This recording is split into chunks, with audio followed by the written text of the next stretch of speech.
Bismillahirrahmanirrahim. Today's topic of discussion is the alpha blockers. तो alpha blockers previous video में हमने देखा था अल्फा रिसेप्टर्स कहाँ कहाँ पे होते हैं, उनका फंक्शन क्या होता है। अब इस वीडियो के अंदर हमने अल्फा ब्लॉकर्स को पढ़ना है।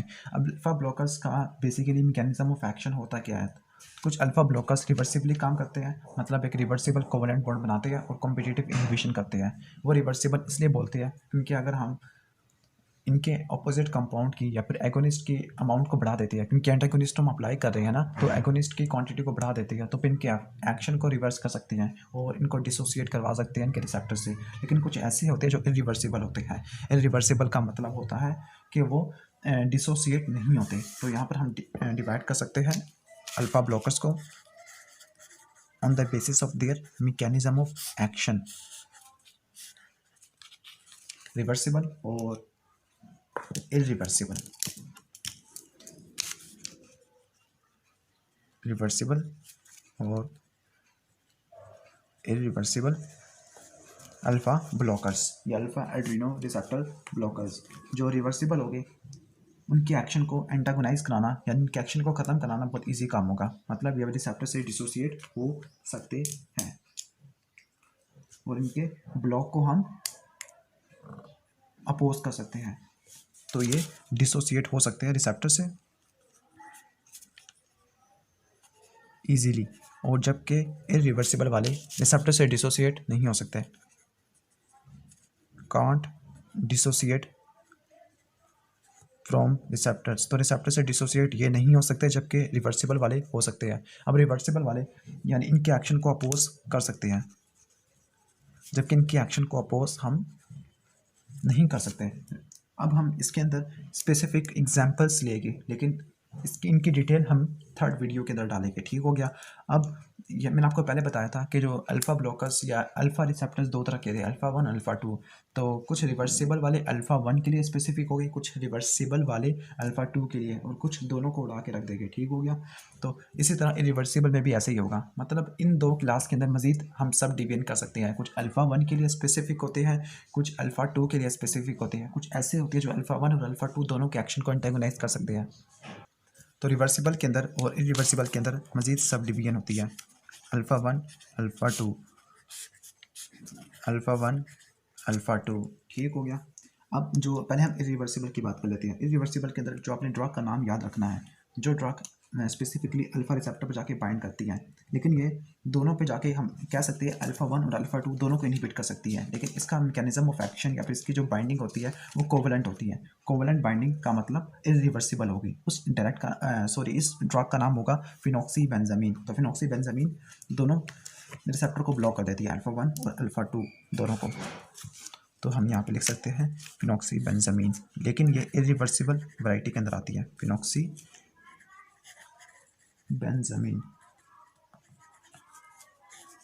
हम फिनॉक्सीबेंजामीन को बाद में देख लेंगे। ठीक हो गया।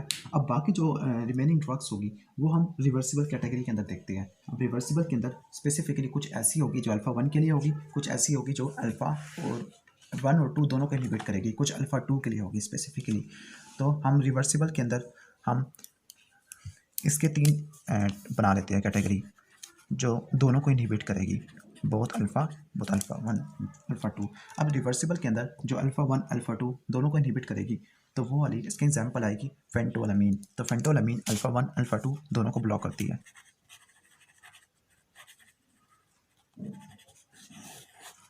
लेकिन अब हम स्पेसिफिक बात करते हैं।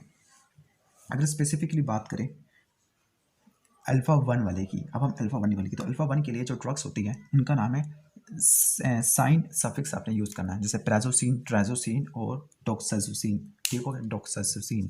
ठीक हो गया। तो प्राजोसिन, ट्राजोसिन ये इंपॉर्टेंट ड्रग्स हैं जो अल्फ़ा 1 के लिए ज़्यादा स्पेसिफिक होती है। इसके साथ एक और ड्रग्स भी होती है जिसको बोलते हैं टेम्सोलोसिन है, टेम्सोलोसिन। ये अल्फ़ा 1 के भी मजीद एक सब क्लास होती है, अल्फ़ा 1E, इसके लिए स्पेसिफिक होती है। तो इसके लिए जो आपने सफिक्स याद करना है वो है साइन। ठीक हो गया। साइन में ई हटा देते हैं। तो अब यहाँ पर जो क्लास होगी प्राजोसिन और हमने कहा था डॉक्साजोसिन और टिराजोसिन, ये अल्फ़ा 1 को ओवरऑल ब्लॉक कर देती है। और अल्फ़ा 1 की एक सब क्लास होती है अल्फ़ा 1A, उसके लिए जो ड्रग होती है उसका नाम है टैमसेलोसीन, तो ये अल्फा 1 के ब्लॉकर्स आ गए हमारे, प्राजोसिन, ट्राजोसिन और डॉक्साजोसिन, और अल्फा 1 के लिए टैमसेलोसीन है। अब अल्फा 2 की बात करते हैं, तो अल्फा 2 के लिए जो ड्रग होती है उसका नाम है यूहेम्बिन। तो यूहेम्बिन स्पेसिफिक होती है अल्फा 2 के लिए।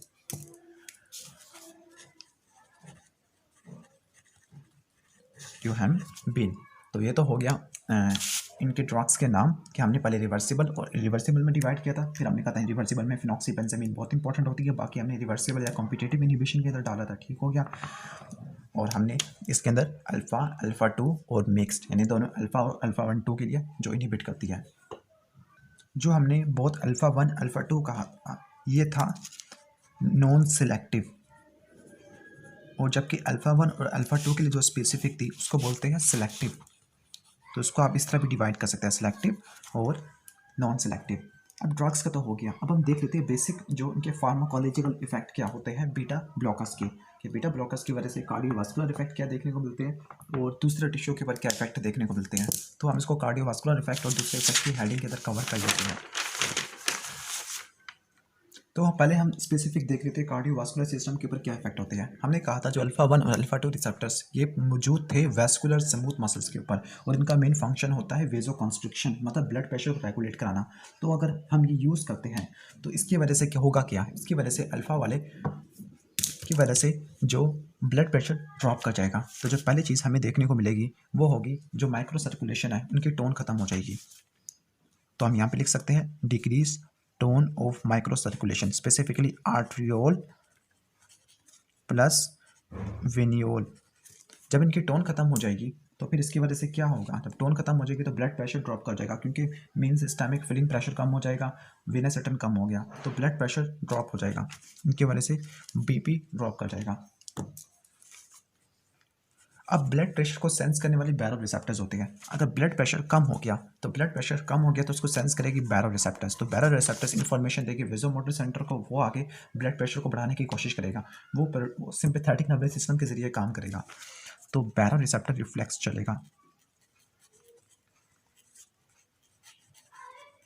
अब बैरो रिसेप्टर रिफ्लेक्स से होगा क्या, बैरो रिसेप्टर रिफ्लेक्स से सिंपैथेटिक नर्वस सिस्टम की एक्टिविटी बढ़ जाएगी, सिंपैथेटिक नर्वस सिस्टम की एक्टिविटी बढ़ जानी चाहिए,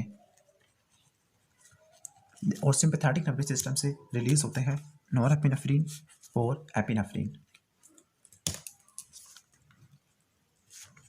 एपिनेफ्रिन, लेकिन ज़्यादा प्रोड्यूस होता है नोरेपिनेफ्रिन, और नोरेपिनेफ्रिन ने बाइंड करना होता है अल्फा रिसेप्टर पर, अल्फा रिसेप्टर्स पे भी बाइंड करना होता है और बीटा पे भी, और एपिनेफ्रिन स्पेसिफिक है बीटा के लिए, ठीक हो गया। अब चूंकि अल्फा रिसेप्टर को आपने ब्लॉक किया हुआ है तो अल्फा रिसेप्टर तो ब्लॉक हो गया, अब बीटा रिसेप्टर तो पड़े हुए हैं, ठीक हो गया। तो बीटा रिसेप्टर्स हार्ट के ऊपर पड़े हुए हैं, तो हार्ट के ऊपर ये क्या करवाएगी, हार्ट के ऊपर देखा जाए तो हार्ट पे ये टैकीकार्डिया करवा देगी, हार्ट रेट को बढ़ा देगी, तो आपको कंपनसेटरी टैकीकार्डिया देखने को मिल सकता है। लेकिन बीटा रिसेप्टर्स वेसल्स के ऊपर पड़े होते हैं, वहाँ पर वेजो डायलेशन करवानी होती है, तो इनकी वजह से वेजो डायलेशन हो जाएगी, और वेजो डायलेशन की वजह से ब्लड प्रेशर और स्पेसिफिकली अगर हम वेनस रिटर्न की बात करें तो वेनस रिटर्न कम हो जाएगा और बीपी दोबारा डाउन होने की कोशिश करेगा, ठीक हो गया। अब इन फैक्ट की वजह से होगा क्या, अब आपने यहाँ पे देखना है सिंपैथेटिक नर्वस सिस्टम का मेजर एक्शन था, वो मेजर एक्शन होता है ब्लड प्रेशर को बढ़ा देना, लेकिन यहाँ पे ब्लड प्रेशर बढ़ने के बजाय ब्लड प्रेशर ड्रॉप हो रहा है, क्योंकि वेजो डायलेशन हो रही है, ऊपर से अल्फा रिसेप्टर्स काम भी नहीं कर रही, वेजो कंस्ट्रक्शन नहीं हो पा रही। तो चूंकि हम ये कहते थे एपिनेफ्रिन जो सिंपैथेटिक नर्वस सिस्टम से प्रोड्यूस होता है, एपिनेफ्रिन नॉर्मली जो इंपॉर्टेंट बात बता रहा हूँ मैं, एपिनेफ्रिन जो नॉर्मली सिंपैथेटिक नर्वस सिस्टम से रिलीज होता है वो हार्ट रेट को बढ़ा के और दूसरी तरफ अल्फा रिसेप्टर पे भी जाके बाइंड करता था, वहाँ पर वेजो कंस्ट्रक्शन करा के ब्लड प्रेशर को बढ़ाता था। लेकिन यहाँ पर अल्फा ब्लॉकर्स के केस में एपिनेफ्रिन क्या करवा रहा है, एपिनेफ्रिन बजाय ब्लड प्रेशर को बढ़ाने के ब्लड प्रेशर को कम कर रहा है। यानी यहाँ पर नॉर्मली आपको कंडीशन में आपको प्रेशर इफेक्ट देखने को मिलता था। प्रेशर इफेक्ट क्यों, क्योंकि अल्फा रिसेप्टर्स एक्टिव थे, अल्फा रिसेप्टर ब्लॉक नहीं थे, तो वेजो कंस्ट्रक्शन देखने को मिलती थी। लेकिन यहाँ पर आपको ब्लड प्रेशर ड्रॉप देता है, क्यों, क्योंकि यहाँ पर डिप्रेशर इफेक्ट हो रहा है, यहाँ पर वेसल्स की कंप्रेशन या वेजो कंस्ट्रक्शन नहीं हो रही, बजाय वेजो डायलेशन हो रही है, क्योंकि अल्फा रिसेप्टर खत्म हो गया, वेजो कंस्ट्रक्शन नहीं हो पा रही। तो इस प्रोसेस को या फिर इस फिनोमिना को बोलते हैं हम, जिसमें एपिनेफ्रिन अपने एक्शन को ही चेंज कर रहा है, ब्लड प्रेशर को बढ़ाने के बजाय ब्लड प्रेशर को कम कर रहा है। तो फिर इस फिनोमिना को बोलते हैं हम एपिनेफ्रिन रिवर्सल, क्योंकि एपिनेफ्रिन ने अपने एक्शन को ही रिवर्स कर दिया। ठीक हो गया।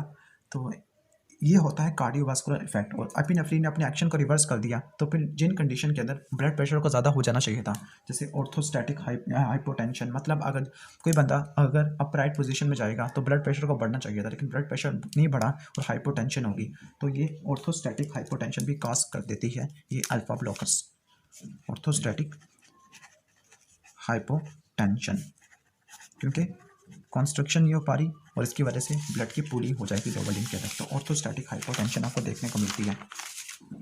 और दूसरे इफेक्ट क्या हो सकते हैं? अल्फा रिसेप्टर्स हमने कहा था ये ब्लैडर्स के ऊपर भी पड़े होते हैं, और सिंपैथेटिक नर्वस सिस्टम ने असल में क्या कराना था, सिंपैथेटिक नर्वस सिस्टम ने जो ट्राइगोन वाली एरिया है उनकी कॉन्ट्रैक्शन करवानी थी। ठीक हो गया, कॉन्ट्रैक्शन, और ट्राइगोन रेजिस्टेंस का करवाता होता है। तो हम यहाँ पे लिख सकते हैं ट्राइगोन वाले एरिया पर बी रिसेप्टर्स होते हैं, और ट्राइगोन का मेन फंक्शन होता है रेजिस्टेंस प्रोवाइड करना। लेकिन अगर ट्राइगोन पर ये रिसेप्टर्स खत्म हो जाते हैं तो फिर रेजिस्टेंस कम हो जाएगी, रेजिस्टेंस टू यूरिन फ्लो ये कम हो जाएगी, तो फिर मैच्योरेशन थोड़ा सा ईजी हो जाएगा। ठीक हो गया। और दूसरी तरफ प्रोस्टेट के ऊपर भी कुछ पड़े हुए होते हैं और ये प्रोस्टेट की कॉन्ट्रैक्शन करवाते होते हैं। तो एक कंडीशन होती है जिसको बोलते हैं बिनाइन प्रोस्टेटिक हाइपरप्लेजिया, तो उसको भी मिनिमाइज कर सकते हैं। ठीक हो गया।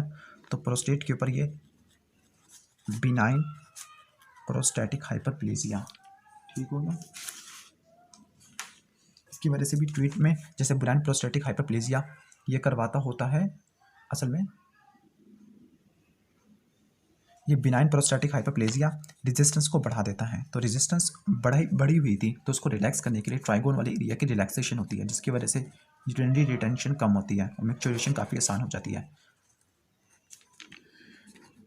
ठीक हो गया। तो ये थे इफेक्ट ऑफ अल्फा ब्लॉकर्स। अब जो अल्फा ब्लॉकर्स हैं इनके क्लिनिकल फार्माकोलॉजी क्या है, तो फार्माकोलॉजिकल इफेक्ट है। क्लिनिकल फार्माकोलॉजी का मतलब किन किन कंडीशन के अंदर अल्फा ब्लॉकर्स को यूज़ करते हैं। अल्फा ब्लॉकर्स मेनली आपको मैंने बताया था कि इनका काम होता है ब्लड प्रेशर को ड्रॉप करना। तो फिर ऐसी कंडीशन जिसके अंदर ब्लड प्रेशर काफ़ी ज़्यादा हुआ है इनको कम करने की ज़रूरत है, जैसे फियोक्रोमोसाइटोमा, यहाँ पर एपिनेफ्रिन और नॉन एपिनेफ्रिन की ज़्यादा रिलीज होती रहती है, तो वो ब्लड प्रेशर को ज़्यादा ना कर दे, तो यहाँ पर यूज़ होती है। हाइपरटेंशन, क्रोनिक हाइपरटेंशन या पेरिफेरल वैस्कुलर डिजीज जिसको बोलते हैं रेनॉल्ट डिजीज, या urinary obstruction caused by benign prostatic hyperplasia, उसके लिए भी हम इस्तेमाल कर सकते हैं। इरेक्टाइल डिसफंक्शन के लिए भी ये स्पेसिफिक हो सकते हैं। तो इसकी क्लिनिकल एप्लीकेशन क्या होगी? क्लिनिकल एप्लीकेशन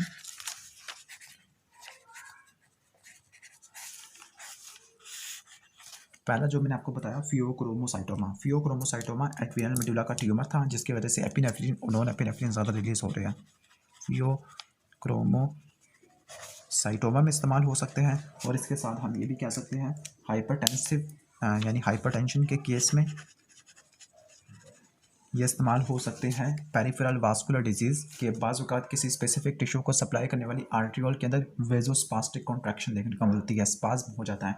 इस कंडीशन को बोलते हैं रेनॉल्ट डिजीज़। तो रेनॉल्ट डिजीज़ को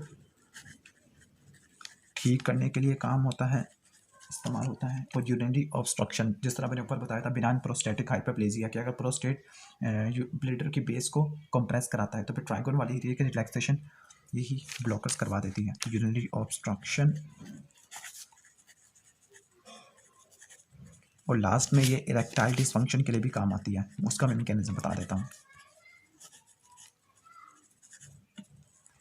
तो ये फियोक्रोमोसाइटोमा हाइपरटेंशन के लिए, रेनॉल्ट डिजीज़ के लिए यूज़ होती है, और यूरिनरी ऑब्स्ट्रक्शन को ट्रीट करने के लिए, और इरेक्टाइल डिसफंक्शन को ट्रीट करने के लिए। अब इरेक्टाइल डिसफंक्शन को ट्रीट करने के लिए कैसे, कि इसके ऊपर एक सेपरेट वीडियो भी है फिजियोलॉजी के अंदर, रिप्रोडक्टिव फिजियोलॉजी के अंदर, आप उसको देख लीजिएगा। तो इरेक्टाइल जो इरेक्शन होनी होती है तो वो पैरासिम्पैथेटिक नर्वस सिस्टम के कंट्रोल में होती है। ठीक हो गया, पैरासिम्पैथेटिक नर्वस सिस्टम के कंट्रोल में होती है। तो वहाँ पर इसकी जो इरेक्टाइल डिसफंक्शन है, इरेक्टाइल डिसफंक्शन के अंदर इंपॉर्टेंस हो जाती है, मतलब पेनिस की इरेक्शन ख़त्म हो जाती है। इसको ठीक करने के लिए क्या किया जाता है? इसको ठीक करने के लिए जो ऐसी ड्रग्स दी जाती है जो वैस्कुलर स्मूथ मसल की रिलैक्सेशन करवा देती है, क्योंकि इरेक्शन करवाने के लिए जो स्मूथ मसल की रिलैक्सेशन करवानी होती है, तो अगर अल्फा ब्लॉकर्स देते हैं तो अल्फा ब्लॉकर्स क्या करवाएंगे, रिलैक्सेशन करवा देंगे। किसकी करवा देंगे रिलैक्सेशन, स्मूथ मसल्स की। और स्मूथ मसल कॉर्पोरा कैवर्नसा यानी इरेक्टाइल टिश्यू के इंटरस्टिशियल कंपार्टमेंट में भी होती है और वेसल्स में भी होती है। तब रिलैक्सेशन होती है स्मूथ मसल की हेलिसिन आर्टरी के अंदर,